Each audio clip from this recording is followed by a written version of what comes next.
Okay. Okay, and we are live. So, hi everyone. So, we should be starting any points at any time right now. Okay.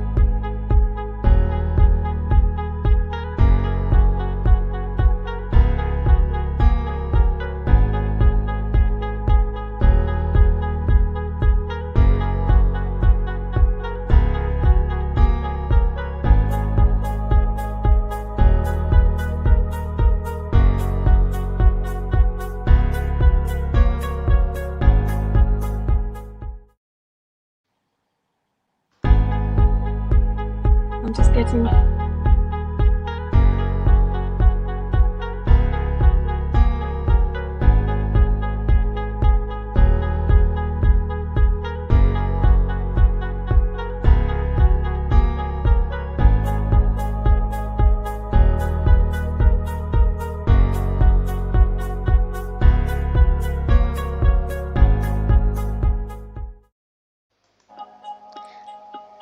Hi everyone. Good morning from wherever you're listening from.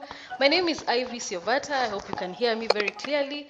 I mean, it's amazing. We've not done this for the entire of last quarter. So seeing you here for so many of us that have joined it, it's amazing. Welcome, welcome, welcome. This is a very interesting session, and I'll just show you why. Because we're actually three very powerful women talking to us about the challenges that women face when raising capital, which is actually a very common thing. If you look back at your story, if you're running a business, ask yourself, where did you get this money from? Is it really, really, really interesting? It's very interesting to know that there's so much money that is actually out there, but the women actually are not able to get it. So that's the discussion we'll be having this afternoon or this evening or this morning, wherever you're watching from, to just ask ourselves really, what are these challenges we are facing? And I think they are very common for many of us. What are we supposed to do? Where are we supposed to get the money from? How do we move to the next level? And so the three of my colleagues will actually be discussing and just talking about each and everything that we need to do and how to prepare ourselves. Again, the good thing is we are having this discussion in 2022 January. So we have so much to prepare for, we have so much to talk about, and we have so much to plan for. And I think the support from the every person in this team that will be talking today will be something that is going to be very, very critical. So I want to bring in my first two presenters, and so that they can actually tell us who they are. As we say, we want to start as fast as possible, so we have this conversation going on. Please tell us where you're from. Just write for me your name, where you're from. I mean, your company. It's interesting. Most of you that are watching from LinkedIn, I can see you. Most of you are watching on Facebook. Others are watching from YouTube. Hey, tell us where you're from, and just we'll be happy to hear from you. So I'll start with Yvonne. Yvonne, welcome. Thank you so much, Ivy. Good day, Yes. everyone. My name is Yvonne Impala. My name is Yvonne Impala.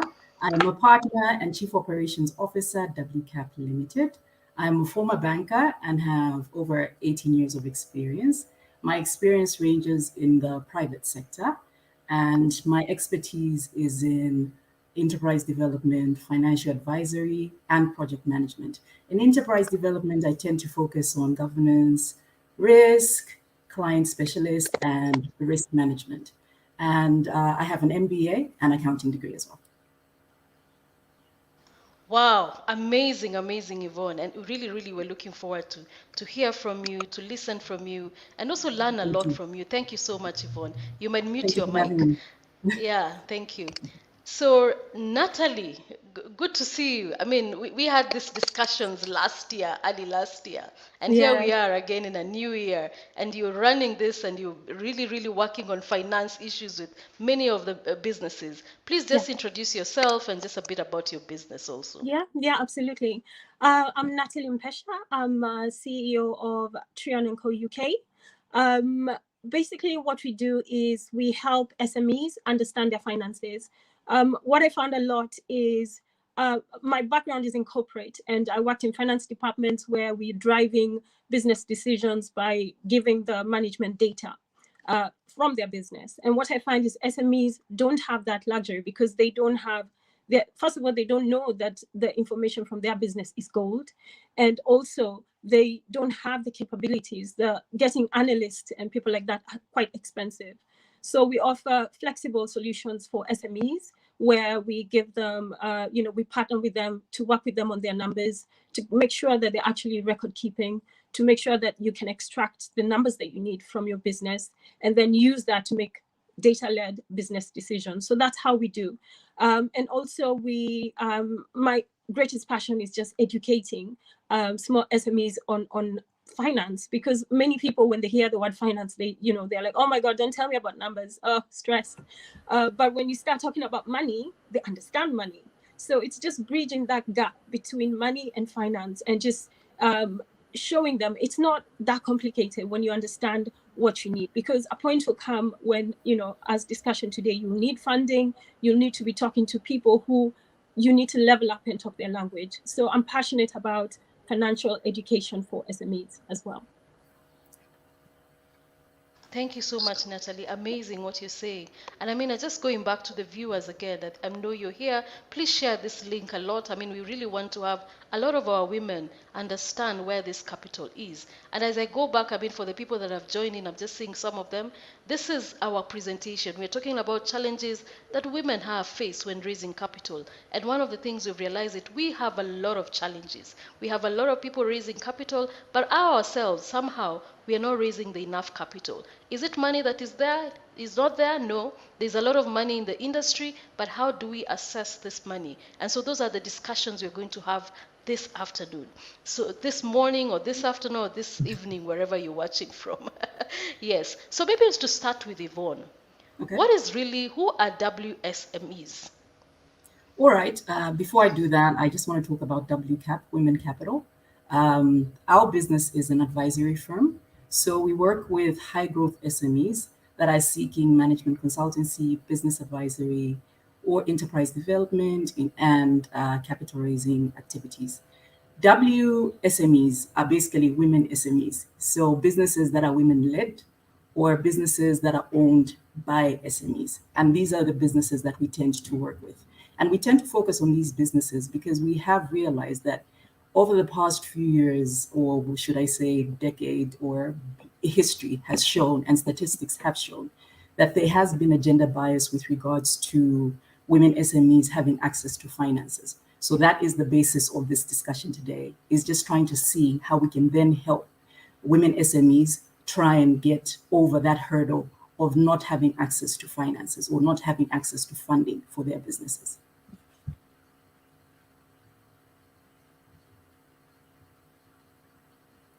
Ivy, you're on mute. That happens a lot. Thank you. Okay. So maybe to just start off, really, could you describe what WSMEs are? Who are real category, so that everyone who is participating can understand where exactly they stand from. And then we'll come back to Natalie. Yeah, Yvonne, go on. Okay, all right. As I was saying, women SMEs are basically businesses that are led or owned by women. And we try and focus on that to try and encourage women to not shy away, but be confident enough to approach funders in case they need to increase or to scale their businesses. So WSMEs are different in every particular country. So in some countries, they are segregated or sort of like apportioned by the number of employees, by the revenue that a company makes, by the type of business that one is running. So there are different factors that go into one being categorized as an SME. So I will not go into that because every country is different. Usually they focus on two things: the number of employees that you have and the revenue that a particular business is making. So we focus on that, and then that then categorizes a particular business as being an SME. Amazing, amazing. Natalie, I know you've worked with a lot of women out there. Really, what are the challenges you're seeing? I mean, a lot of these women not able to get capital. What are some of the things that are their pain points, for them? And what do you actually propose? Yeah. Yeah, I think one of the biggest challenges is just understanding how to pitch yourself, how to bring forward or how to present your business. Because if you think about it, a lot of SMEs are born from necessity. So it's people probably who are not able to get jobs, people who didn't finish education. And so in order to feed their families, you start a business because you don't need, a degree to start a business. You just need to understand how money works. So the problem that I find is the lending institutions perhaps have a criteria that you need to meet. And if the small businesses don't understand how to present, how to pitch their business, then they don't get the funding. It's not because the business is not a good model. It's not because it's not a viable business. It's just the language that they speak is different from the language that the lenders speak. So I think that's one of the biggest challenges that I see from what I'm doing. Thank you so much, Natalie. And just looking at what you say as the challenges, I mean, we're talking about Africa as most, because I don't think other countries have the same issues, talking about Kenya and in Africa in general. What would you say is, what have you seen? What is the position of SMEs or SMEs in the country in Africa? Where are we at as women who are actually running businesses? Maybe you can shed light on that a bit. Yeah, I mean, SMEs, if you look at it globally, SMEs contribute about 90% of businesses, and they have huge contribution in terms of employment. Yeah. When you look at Africa specifically, they contribute more than 50% of the GDP in the country, and they give about 60% of employment. So it's a huge network of businesses, of small businesses. And even these huge corporations, let's take an example of Coca-Cola, would rely on SMEs in order for the goods to move through the value chain all the way to the consumer. It will be an SME. It will be someone with a kiosk, for example, someone with a small shop who will be distributing those goods to the general public. So SMEs are such a key fundamental contributor to the economy of Africa and Kenya especially, that they cannot be ignored. And I think we need to do more to empower them to be able to grow their business and to be able to feed their family so that they can come out of poverty. Absolutely, absolutely. And if you look at any woman that runs a business, feeds a whole nation. So, I mean, we can't ignore that women are actually very critical in running businesses. And so financing them is actually very, very important. And it's a discussion we need to continue having, and make sure that everyone who is a funder understand that there's the importance of funding women and how it can have impact, not just business, business capital profits, but actually impact in the society and in society in large. So going back to you, Yvonne, looking at some of the challenges we've had is about governance and business structures. We're talking about women not having a lot of structures in their businesses. And once they go to the banks, something happens and they're not able to get money. What would you say about that? What are those governance and business structures that we need to put in place for our businesses? Okay. I'll firstly say most businesses do have challenges having access to funding because of their core fundamentals, because their core fundamentals are not right or do not exist. So you have mentioned two things that I'm very passionate about, governance and business structure. So I'll start with the governance. I'll start with the importance of it and then go into the challenges that we've seen as we're working and dealing with SMEs. So most importantly, governance is very important, and most people don't realize that. They think corporate governance is just for the large corporates, but they don't realize that governance is very cardinal to structuring your organization, to making sure that the organization performs according to the strategy that you have set for that organization or business. So, for example, with governance, governance is cardinal, like I mentioned before. Governance is key, that without it, you're unable to then achieve or be accountable to your shareholders. That's one aspect of it. And then governance also comes in terms of it being important because it touches different stakeholders within a business. So it's very important that you ascertain who your key stakeholders are, and then ascertain how you then manage the business, which is part of governance. So there are two things that governance does. It helps you manage your business and it helps you control it. It helps, I'll pick on a certain key stakeholders like your employees. It then helps your employees know what your business strategy is, what direction or how they should get to where they need to go, what strategy has been set as an organization overall. And it just allows even your clients to understand that this is the strategy that this organization has, and this is how we would then work with or deal with this organization that has been put before us. Most organizations do not have those things in place. And it's very key that you have that in place, because without that, then you will get to a location without knowing that you've already gotten there without governance. So it is that important. And another factor about governance is that without governance, you tend then to run an organization haphazardly without rules in place, processes in place, policies in place.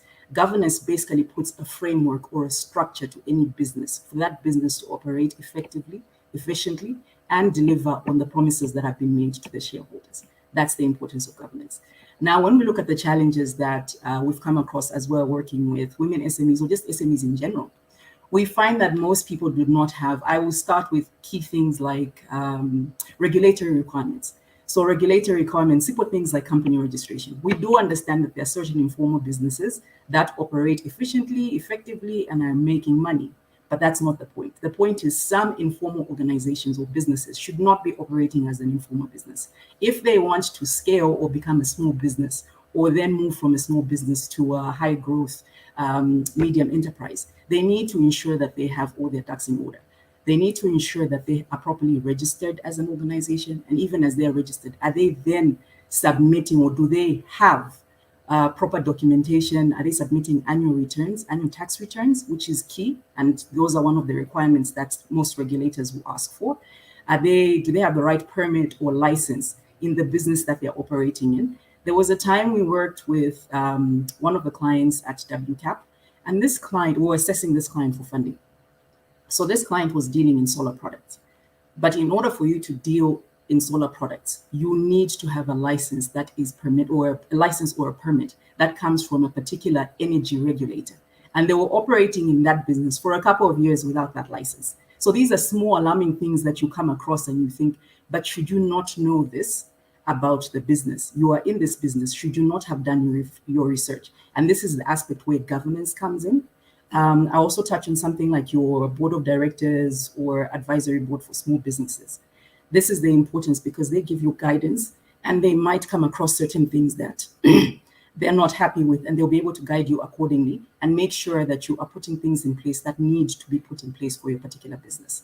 So I've mentioned regulatory requirements in terms of company registration, ensuring that your annual tax returns are submitted.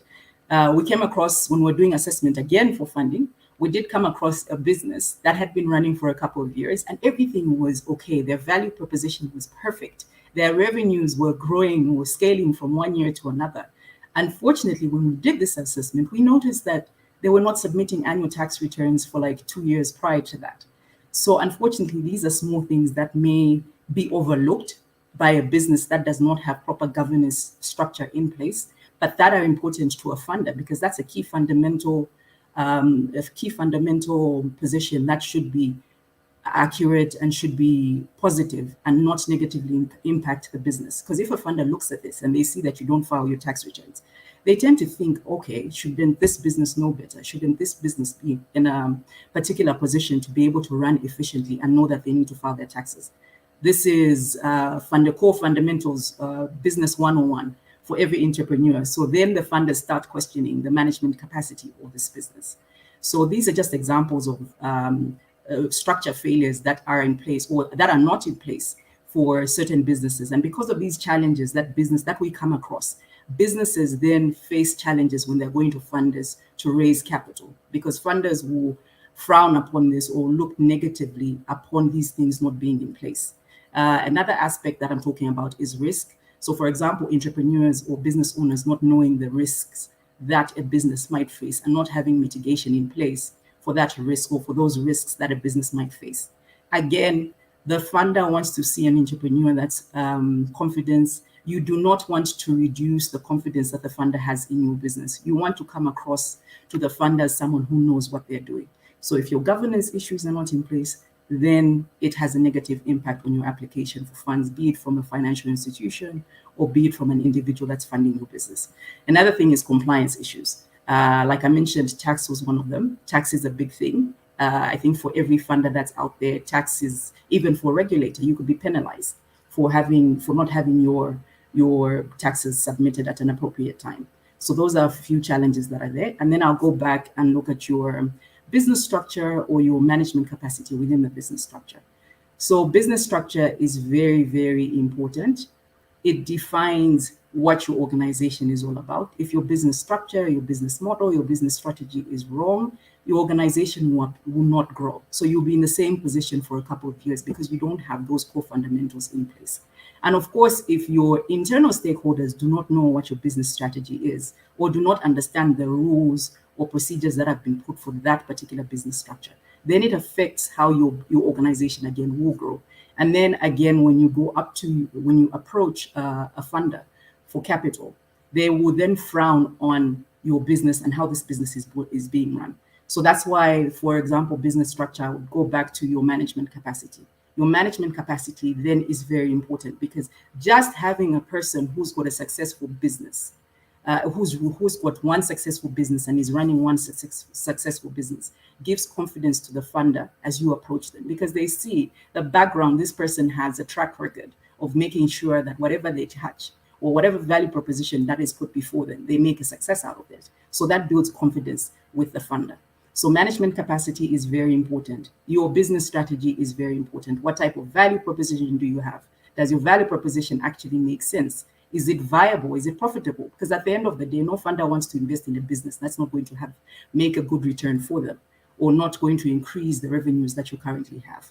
The funder also looks out for themselves. So it's also important for you as a business to know, to have that confidence to say, this is our business structure. We have this type of organizational structure in place. We've got this type of individuals that are in place, and we are confident in their technical abilities to deliver on the structure that we have, on the strategy that we have, to be able to then be accountable to the shareholders and deliver on the promise that you've given to the shareholders. So that is the importance of having a particular business structure in place. We came across a few challenges for some SMEs. So for example, family-owned businesses, you then have these struggles with the business structure. Maybe there's no proper delegation of authority. You have someone signing for everything, no one to check what this person is signing for. You don't have a proper segregation of duties. You've got one person, like a jack of all trade and master of none. You've got this person doing everything in the SME because the business is so small. But that's why it's important if you have an organizational structure or an organogram that you've come up with, and you've said in the next couple of years, this is how we'll structure the business. These are the positions I need for my business to grow. Then the funder sees that you're serious. You may not have the funding at that moment, but you know where you want to go and you know what you will do with the funding once that funding is given to you. So again, some of the challenges is having businesses being run as a family business instead of being run as a proper corporate, which then challenges your governance and your business structure that's in place. I mean, amazing. Yvonne, you've just given us a masterclass there on Awesome. funding. No, that's a good one. I mean, I love it. I love what you've said. Nyanji, you're welcome. This morning I was in a networking meeting and I met a lady who knows you, who met you in London. She's running a very wonderful business here on solar. Yeah, and so Oh, she said, I pass my greetings, and I'm sure I I'll think tell I you know who who it you're is. talking about. So she said she couldn't be able to attend, but we'll be sharing, we'll be sharing the link. So it's amazing. Fantastic. You're welcome. Please just introduce yourself and tell us just a bit of about you, and then we can continue with the program. Yeah. Okay. Thank you very much, Ivy. Hello, everyone. My name is Nyeji Chilembo. I am managing partner for WCAP Limited, which is a locally based private equity firm and management consultancy business that focuses on women-led businesses in sub-Saharan Africa. We created this business because we saw that there was a funding gap in general when it came to women-owned businesses. And because of it, we created services to be able to cater to this particular asset class that seems to be neglected by the investment industry in particular. And we decided to focus on that because we know that generally speaking in Africa, most of the banking sector focuses on commercial banking and conventional lending. So at WCAP, what we do is we offer our partners, our clients, a different way to fund their business, if at all the opportunity allows. Thank you very much. Thank you. Very short and precise. Thank you so much. I mean, just going back to you, Natalie, and we'll come back to you, Nyenji. Natalie, one of the issues that we've mentioned as a challenge is actually a lot of reports, lack of reports, lack of books, lack of, a lot of lack. What have you seen with the women that you've worked with a lot? What exactly are these reports that are lacking for them to be able to be funded by these funders? One of the biggest lack, as you said, is just a way of collecting or recording your daily transactions. There is, especially in Kenya, there are ways in which institutions, for example, there is mobile banking, which is M-Pesa, and now what people do, long time ago, people used to have, if you had a bank account, you were lucky, but there's this huge population of people who are unbanked. So the facility for mobile money, M-Pesa, what it does is that it allows you to be able to have one port of reference where all your transactions go in and out. So you can have one dedicated specifically for your business where you record what's coming in and what's going out.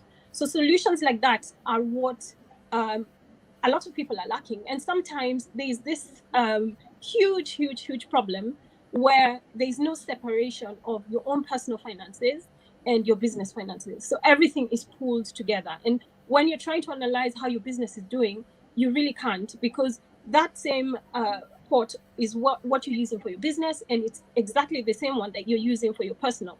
So one of the first things that we try and teach our clients is to separate your business money and your personal finances. So pay yourself a salary, pay yourself something, so that you don't have to touch the business money. And this is business money, I will not touch it. And that way you can start having a record. You can start tracking your business expenses, which are completely separate from your own personal expenses. So that's one of the biggest challenges, just separating the two, especially for the micro businesses who are trying to grow. It's so important to be able to separate the two. That's one of the biggest challenges that I've seen with women SMEs, and it's so easy to fall into the trap of, oh, I'll just pay this one. I have the money now. I've collected it from my customer. I'll just pass by the shop and I'll buy the groceries for the family. I mean, you can do that, but I think you just have to have a discipline, or you have to decide within yourself that half of the money, for example, will be for the business and half of it will be for me. So that when you're budgeting for your family, that only half of what you've collected from your client will be used for your own personal expenses, and the other half will be for the business. But facilities like like M-Pesa, like mobile banking, have enabled the unbanked majority to be able to have a point of data collection where you can see your incomings and outgoings, because at the end of the day, that's what your business is. It's a balance between what's coming in and what's going out, and you want what's coming in to be more than what's going out. Yeah. Amazing. Thank you so much, Natalie. Just to pick up a question from someone from our YouTube page, they're asking really, what are some of the reports that you need to actually have? Is it possible for you to list them so that they're able to know if they have or not? Is there a tick sheet? Is that to me? Yes, Natalie. Yes. We can go for you, and then we can go to Vaughn, then we'll pick it up from Nyenji. Yeah, absolutely. So you need your profit and loss statement. What that is basically, it shows what you've sold in your business, and it doesn't include your stock. So a lot of people ask, so if I bought stock, do I put that in the profit and loss? No, anything that you actually sell that falls in the hand of the customer is what will be your profit and loss.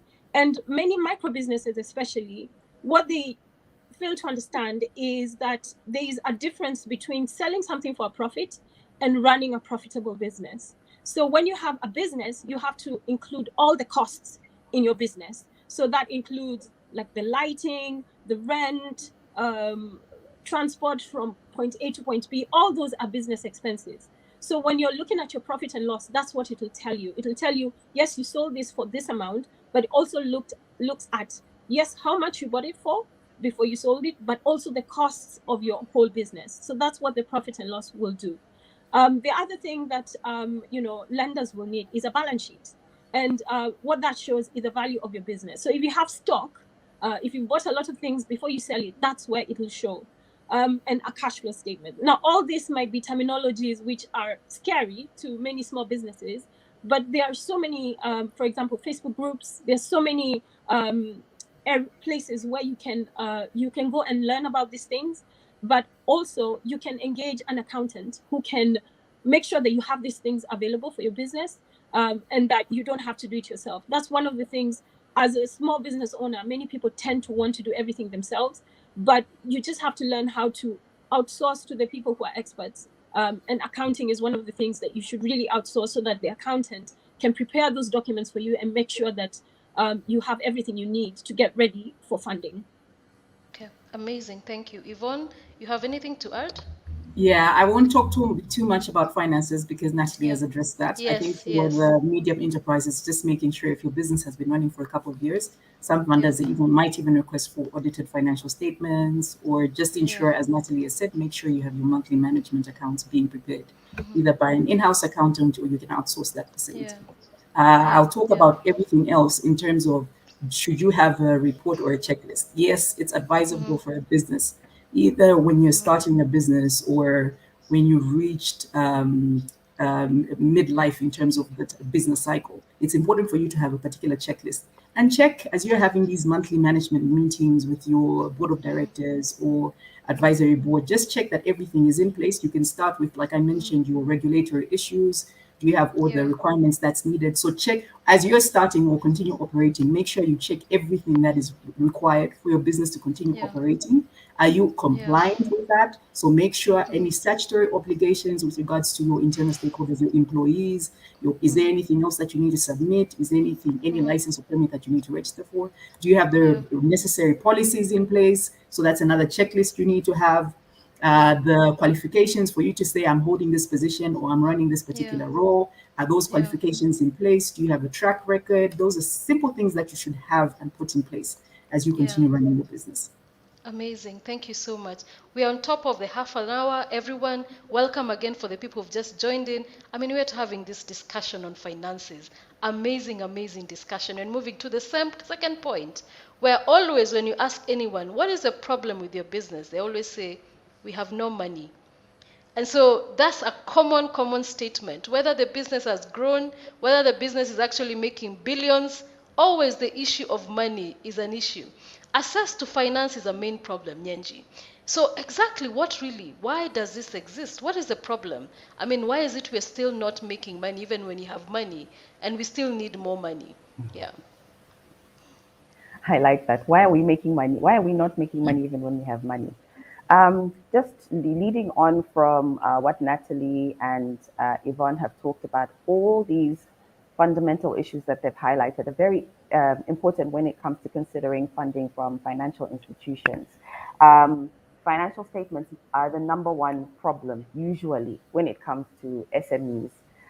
You will find most of them just don't, like you say, they don't have the capacity to afford to outsource the functions. So you'll find they may have simple books, but they don't have actual management accounts or financial statements to record their performance over the last to basically record their performance over the last few years that they've been operating. And as you know, most financial institutions will also want you to have at least 2 to 3 years of traction most times. If you're a very early startup, you need to record everything that you've been doing from the very beginning, first 6 months, because it's not about you being profitable. They want to see how exactly it is you are using the funds when they come into the business, and how you are actually, what activities you're doing to generate cash. The second most, I think, the second most important thing or a fundamental issue that SMEs face when it comes to access to finance is that they don't have collateral. If they choose to finance their business through debt instruments, commercial loans, whatever it is, you will find most of these financial institutions want you to have some kind of debt to collateralize and back the loans that they give you because of the very high risk of business failure when it comes to SMEs. They want to make sure that the money they lend you has got some kind of cushion. If you are unable to pay as an SME and you default, they will be able to recover the finances that they gave you by selling off the asset that they used to back the facility. Um, the other issue that most SMEs face is the very high cost of borrowing. Um, in Zambia, you'll find interest rates ranging between 25% and above, and that's very costly if you're just starting your business. As it is, you're failing to break even. How are you going to have excess cash to pay off that extra loan that you buy to get that extra loan that you use in order to finance the expansion of your operations. The other thing is if SMEs borrow, just like Natalie says, the money doesn't normally go for exactly what they say it was for on the application. You will find there's some other kind of expense, and you'll find some kind of leakage. The money will go there. And because the funds were not applied the way the SME said they were going to apply those funds, the business doesn't perform the way that it should. And you have problems now trying to repay the loan to the financial institution that lent you the money. There are also very limited sources of funding within the markets in Africa. I know that Kenya and East Africa in general is diverse, but when you look at the rest of sub-Saharan Africa, it is fairly limited to general financial institutions, like I said, banks, conventional banks, and micro-lending institutions. The trouble with micro-lending institutions is, as we said, interest rates in general are high, but micro-lending institutions will add an even higher premium to the interest rate because of the risks that's associated with the SMEs in general. In the recent past, it was very hard to get loans from banks because this is here, the Zambian case, for example, because they focused on the commercial banking segment. They focused on larger, more established SMEs, leaving out the very early startup that struggles to get financing. And because of that, you'll find now, I think there's been a realization, I think from mid 2006 going onwards. There was a study that was done, I think it was by the UK government, which basically said that the engine of economic growth lies in the private sector. And we know that the private sector is predominantly made of SMEs. So you're finding institutions now, financial institutions, skewing their investment strategies and skewing their business models now to accommodate serving and catering for SMEs, especially now after the COVID-19 pandemic, because there was a lot of job loss. And at the end of the day, people need to make money. Self-employment is the only way to do it. And so you have all these little SMEs that are mushrooming everywhere, but you have no kind of product that caters to them. I believe the financial sector all over the continent has noticed this, even globally, and they're now adjusting their product offering to be able to cater to this particular segment of the market. Another problem with access to finance is gender bias. We're talking about women-led businesses here. You will find finance in general dominated industry, number one. Number two, there's an automatic bias when it comes to considering businesses that are led by women. There are two reasons for this. There are a few reasons for this. I think one of them, as Yvonne has said, through the clients that we've observed, there's a tendency to not deliver yourself or articulate yourself confidently in the manner that the financial institution wants to see you communicate how you are running your business. And so then it becomes an issue. Can we trust this entrepreneur that's leading this entity that's going to give us the money? And then at the same time, just the general bias, they just don't want to lend to women-led businesses. And so you'll find that a very low percentage of money that goes to SMEs, a very small portion of them goes to women-led businesses. There's a report that was issued recently by an entity called the Big Deal Africa recently.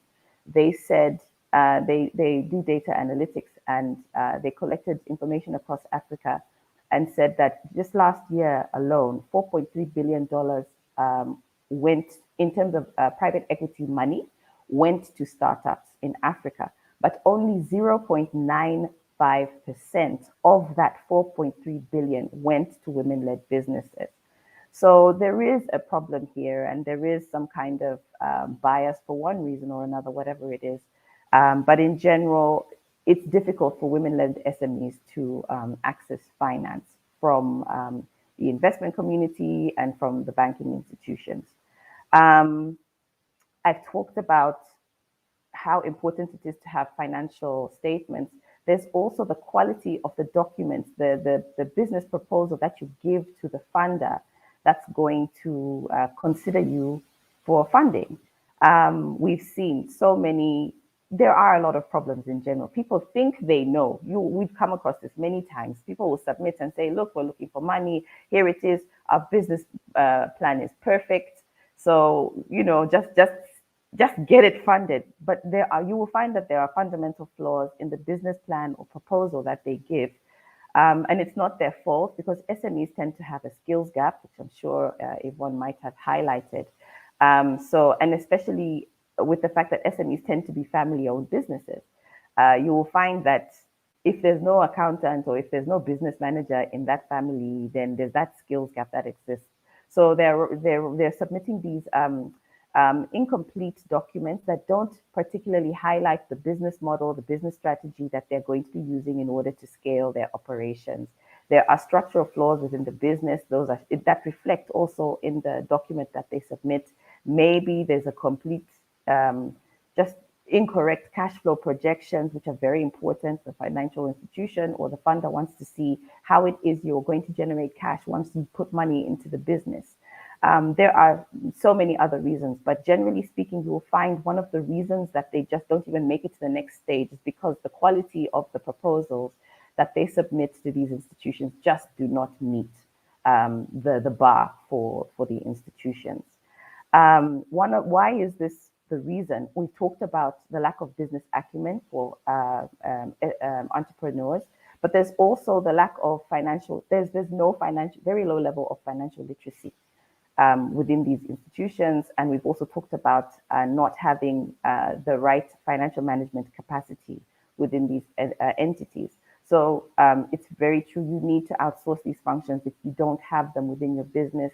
Find somebody who will do your books for you. Find somebody who will be able to help you write your business plan with you. Find somebody that's experienced with writing business proposals that will sit down and help you even fine-tune your business strategy, so that when an external party looks at it, they can see the logic behind what you're trying to do, and it's articulated the way you see it in your head on paper. This is the problem we also tend to have as entrepreneurs. The way I see things and the way I write things down may not be the way it's actually translated on paper. When you present it, it's just not making sense and it's not very cohesive. So this is one of the other reasons why access to finance is a problem. We've also said that SMEs they don't have the right structures in place. This is extremely important because you need to show the financial institution that you've got the capacity to run the business in the various aspects of the business. So we don't just look at who's the CEO. We don't just look at, is there a financial manager? We look at the actual process. We worked with one manufacturing business that was family owned, for instance. And the person that was spearheading this particular project did not have the technical capability to run this manufacturing business. And unfortunately, they were not very receptive to us when we told them that you need to bring on board an engineer of some kind to help you with fine-tuning your production process and defining your value chain, and also how to get your products to market, that sort of thing. So it's extremely important that these issues are addressed before you can even tackle the issue to do with access to finance. Once you as an SME decide to address these and take them seriously, you will find that there's a higher success rate. All these things I've talked about, they're not just applicable to women-led SMEs. They apply to SMEs in general. I mean, Nancy, powerful stuff you've talked about. Let me just, talk about what Rosalind is saying. Very true. Gender bias is a serious issue. And so how do you handle it, So that's one of the things. But again, what I've loved what you've said, because I'm also in business, is a lack of reports. We hardly do reports, and that's the difference. We never record how much money we have made. We have no idea what we are doing. We don't even put structures, as Yvonne talked about. We really don't know what's happening. And numbers are very critical. When you actually be able to talk and look at numbers, that's where everything is. And you may think your business is small, but let me tell you, ladies and gentlemen, your business is big. It's just because you have not put the numbers together to move to the next level. I'm seeing some of my colleagues in manufacturing industry here. To be very honest, yes, You have a lot what you have done. You have projects, a lot of projects you've done. But I hear you when you say that, the lack of reports is what you're having a problem with. And that is true. And that's why sometimes you need to look at those structures and ask yourself, do you need to outsource that kind of work? Who do you need to work with? And this is a nice program between us, Incubator Nice Hub, and WCAP, and also part of it also the bridge, to actually bridge this gap at the end of the day and make sure that we prepare you to the next level of funding. Now, Nenji, just asking you again, is there money for the women? That's one of the things everyone asks. Where is this money we're talking about? We've talked about all these challenges and what we are not doing right. But is there money for us? Yes, there is plenty of money on the table for us. There are so many institutions now that have, like I said, recognized the importance of SMEs, and I think they're relaxing some of their requirements for SMEs to be able to access some of these funds. Here, I'm sure in Africa, there are various institutions that specialize in lending to SMEs, but there's also the mushrooming of incubators such as yourselves and accelerators that tap into the donor community and other financial institutions that partner with you to be able to put money into these businesses. So if you're a very, very early stage startup, you've got your money from your friends and family, the easiest thing for you to do would be to go and look for a grant. There are grants everywhere. You've got the Clinton Foundation. There's so many of them. If you just Google grants for SMEs or businesses in Africa, you will find a whole host of them. The most, I think, the commonest one, or the most, I should say, most recognized, one of the most recognized accelerators on the continent is the Tony Elumelu Foundation, I think, where you can get a business grant of $5,000 and you go through a rigorous training program that allows you to work through your business issues. We as WCAP also are able to do this for women-led businesses in sub-Saharan Africa. We work through your business model, and then we position you to be ready to raise capital for your business. We don't particularly focus on the early stage type business.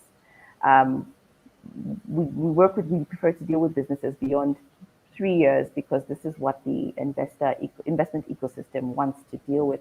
And this is where there are the highest returns associated with the money that's put into these businesses.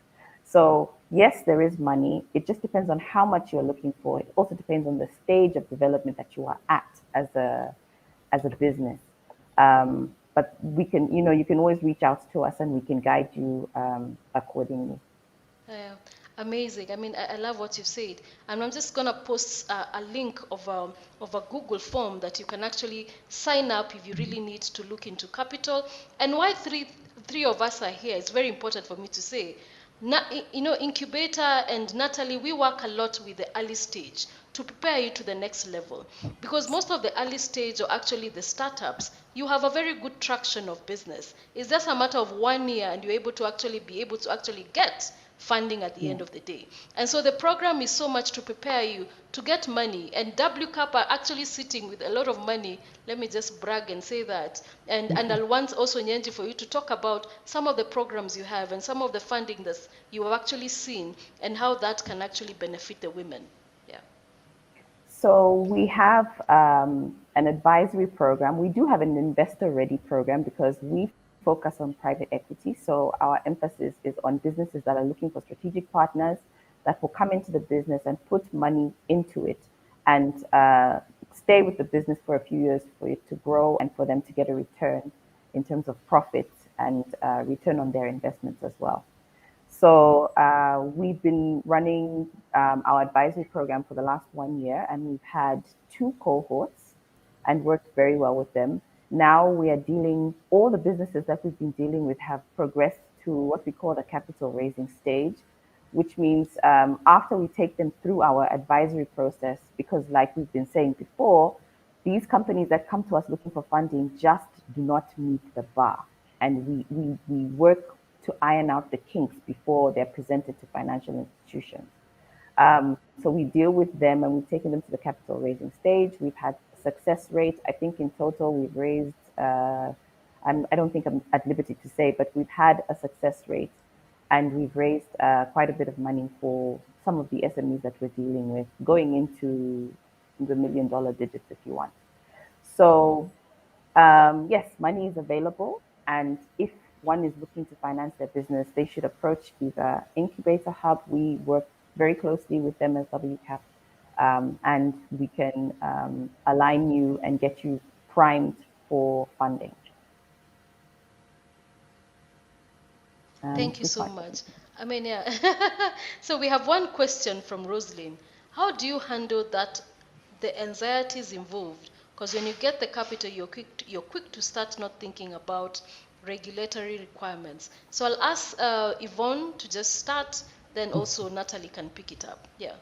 Rosalind, you need to be the best you when you're presenting yourself to funders. So you need to make sure that you plan, plan, plan. It's all about planning. If you don't have a destination in terms of strategy that you are trying to achieve, you walk around aimlessly. So it's important that you plan even before the funding hits your door. You should have planned in terms of, I need, for example, $2 million. With this $2 million, I am going to put it in these three segments of my business. And in these three segments, you need to break it down even further. That's how you need to think, even as you're approaching the funders. Because they'll say, you're coming to us and you're asking for $2 million. So what are you going to do with that $2 million? And if you don't have any response to that, you create a negative impact on your business. They'll think you're not confident enough. They'll think you don't know what you're talking about. So it's all about planning. Planning is the key word. That's all I can say. Plan accordingly, plan for the funds that you need, plan, have a strategy for your organization, a proper strategy. Without that, you won't be able to remember that you need to submit your regulatory requirements or you need to be compliant with your statutory obligations. So just plan accordingly, have that checklist that we spoke about, and you won't forget to adhere to regulation. Yeah, yeah. Natalie.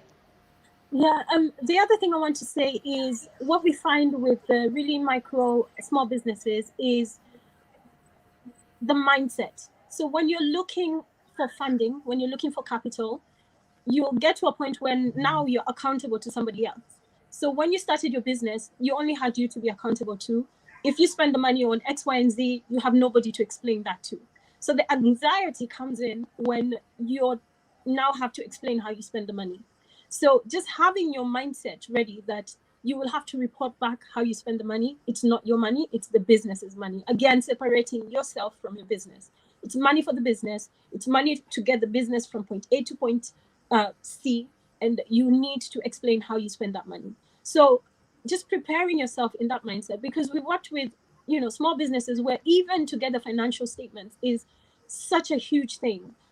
Just to get that trust to say, you know what, we are not going to tell the whole world about your bank statements. We are just here purely to tell you how your business is doing. So that trust of the financial information, staying secretive, not wanting people to know what you're spending. It's a mindset thing when you start off that startups will have, because you're only accountable to yourself. So as you grow, you need to be accountable to somebody else. And especially if you're looking for private equity funding, you'll have somebody come in and they will own part of your business. Are you ready to let go of control of some of your business? Are you ready to give away shares in order to get the capital? If it's debt that you're looking for, loans from the bank, are you ready for them to scrutinize every single thing that you have spent? Are you ready for all that? So it's a mindset thing that you need to be prepared to understand what it is that you need to do once you get the money. And just also realizing that you're no longer just accountable to yourself, you'll be accountable to somebody else. Amazing, Um, amazing. Yeah, Hi, go Ivy. go Sorry, ahead. before you, I just want to dive in there and add that guess what? When people give you money, they will check on your compliance. Whether you like it or not, you Yeah. have got to make sure that you are adhering to your local regulations, because for them as an institution, and if it's their investment mandate as an individual investor or funder, that is what they're required to do. So they will do spot checks. Yvonne and I both worked for the banks, and one of the things we used to do was to do mystery shopping. Before you want to see how people are running your business without they just want to know what you're doing. So you will find somebody coming in incognito to check how you are running things, and they might inquire about how you are doing your compliance issues and your regulatory requirements. Who knows how they'll do it? But the point is just always be prepared, especially when it comes to grant funding. Grant funding never goes to an entity that is not compliant. Same thing for commercial lending and investors. They just don't. So make sure that Absolutely. you make it a point. Make sure you have somebody who helps you with your administration Yeah. and deals with all your paperwork, somebody who understands how that regulatory environment works, and just make sure you are always compliant. Absolutely. I agree with you. And also another thing a lot of these funders look for is character of the owner. I mean, we had a very recent case of here, people that actually, a company that got very good funding, and because of some character issues, actually that funding was taken away from them. And that was a very sad one because it was a lot of money. So character also of the owner is also very important because most of these funders actually will actually fund you as the owner. You know, that's the first thing, the character of the owner, before even looking at other things. At the But also, business. Rosalind, just to add, you have to work on the foundation, and the foundation of your businesses is the structure that we've been talking about. What Yvonne talked about, business and governance, you know, you have to put that structure from the beginning of where you are at to the end. So that's going to be very important. So a question from Diana, do we actually work with people all over Africa? Yes. East Africa, I know you're in East Africa, yes.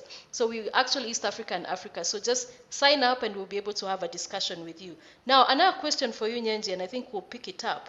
One of the issues we fear as women is actually paying our taxes because we feel as if it's so much. Now, if we are actually to look into regulatory, how do we handle such issues? And I think you will share that question with Natalie at the end of the day.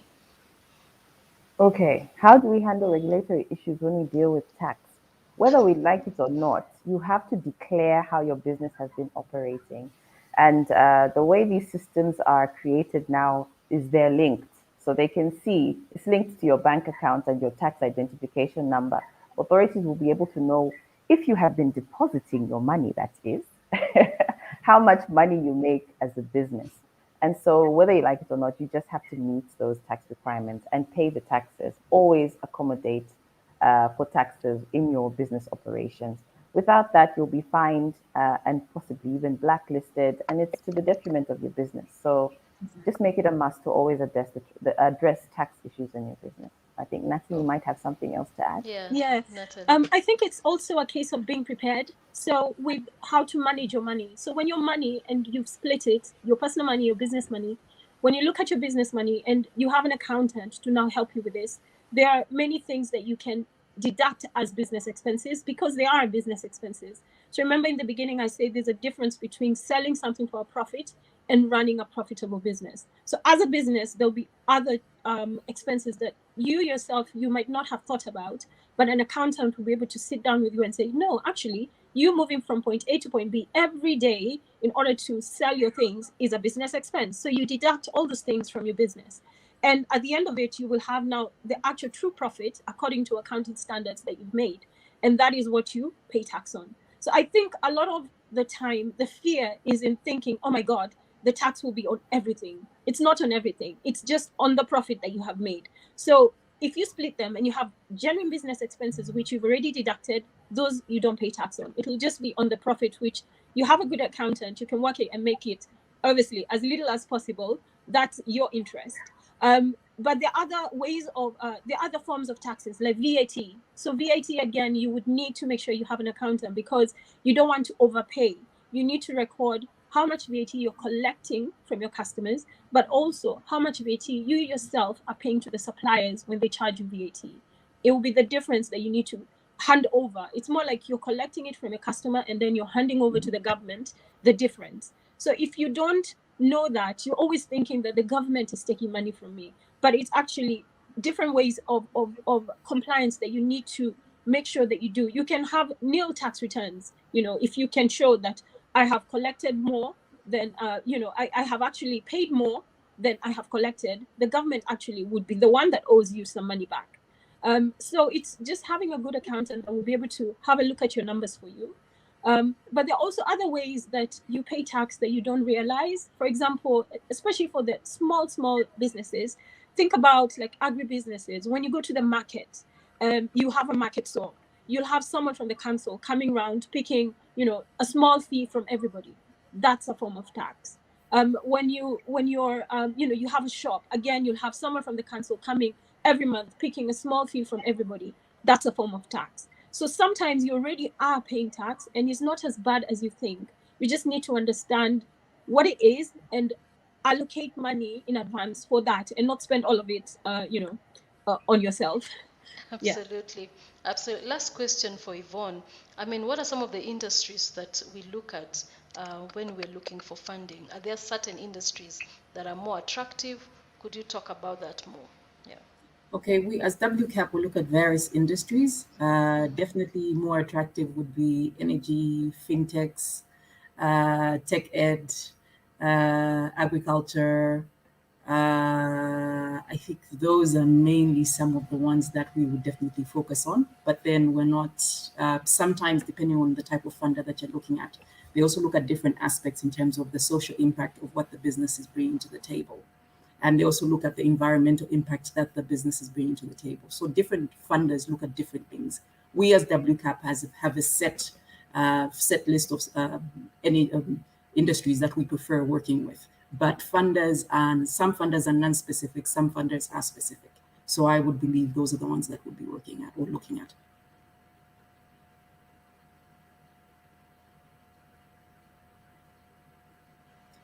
Ivy, you're on mute.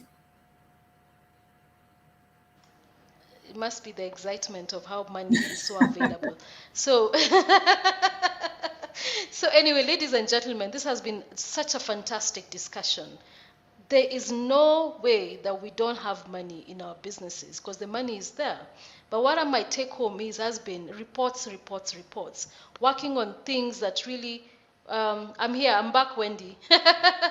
Yeah, working on things, that really, really matter in your businesses. Working on your finances, that's mindset. Sometimes we fear to look at our numbers, but sometimes our numbers actually tell us more about who we are, even as people and also as businesses. So don't fear to work with people to actually tell you.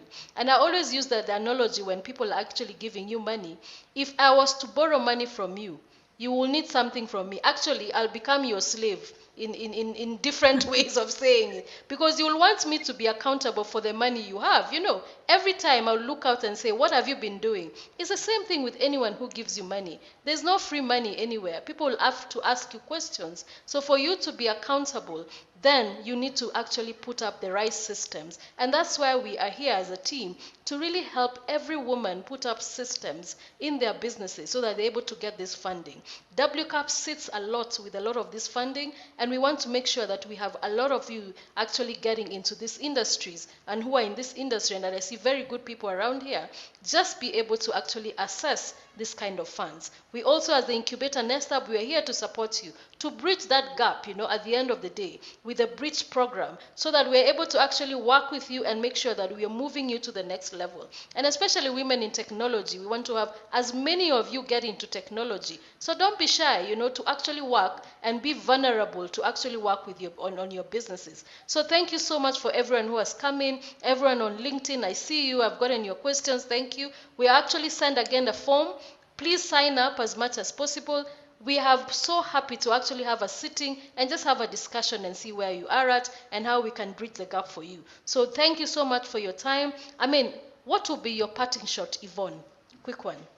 My parting One shot second. is be the best you in terms of presenting yourself to funders. Yeah, Make sure you've yeah. got everything in place before you approach Wow, funders. wow. Amazing. Natalie? Mine would be, as you're looking for funding, as you said, be prepared that you will need to be accountable. So just prepare yourself in your mind that that will be the case, and it's not your money; Yeah, it's the business's money. yeah, absolutely. Nyenji? I would say when it comes to funding your business, there are other ways to fund your business. Don't just look at conventional borrowings, especially if you're at early stage. We've talked about Yeah, grants, we've talked about yeah, investments. Speak yeah, to a professional who can help you decide yeah, on the most appropriate method of funding that you can yeah, use to put into your business that will help you grow. yeah, yeah. Please come to either, Amazing. Yeah, Incubator Nest or yeah, yeah. WCAP, and we can help you with this. Yeah, amazing. For me, if the parting shot is, the funding is there. please come and we work together, because some of us basically want to have run our businesses on our own, and you realize you get frustrated. But 2 or 3 people coming together to work with you helps you to actually cement a lot of these issues and see where you're having gaps and how you can grow. As we said, the women fund is so much, we can't even exhaust the discussion here. So the only way is actually just meeting with us and just seeing how far we can go. So thank you so much. Until next time, I really want to say thank you for taking your Thank time you. to actually join us. Really, really, just look out, share a lot, share this broadcast, share with other members of your family or members of business groups, and then we'll be able to see how we can actually move on. So please, for the speakers, just stay on.